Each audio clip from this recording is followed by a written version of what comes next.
सटाणा पासून 1700 किलोमीटर तुमचा भाऊ आज परत येतोय सटाणासाठी. सटाणा छोटा शहर पण गोष्टी मोठ्या. आज आहे आमचं मनाली मध्ये तिसरा दिवस. तुमचा भाऊ कुठे पण असो पण काय सांगू, पाऊल पुढे पडत नाही. जिथे आठवणींनी घर केलं आहे तिथून दूर जायला मनाला जमत नाही. आज आम्ही जातो सोलांग व्हॅली कडे. आमचं बुकिंग होतं ऍक्टिव्हिटी साठी. पहिले आम्ही करतो झिप लाईन आणि ही 60 फूट वरती होती.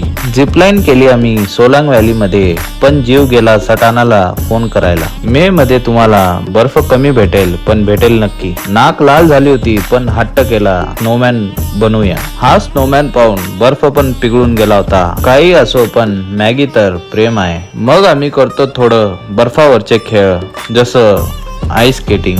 जातो मग आम्ही पुढचे स्पॉट कव्हर करायला. अटल टनल जगातलं सगळ्यात लांब हायवे 1000 फूट उंचीवर. येतो मग आम्ही सोलांग व्हॅली. इकडे रोपवे होतं वरती जाण्यासाठी. रिक्षा पाहिली आहे का आकाशात जाणारी? हीच आहे. इथं मीटर नाही पण व्ह्यू चालतं. चौथा पार्ट लवकर येईल. व्हिडिओ आवडला असेल तर लाईक शेअर करा. This is Aman Shaikh signing of.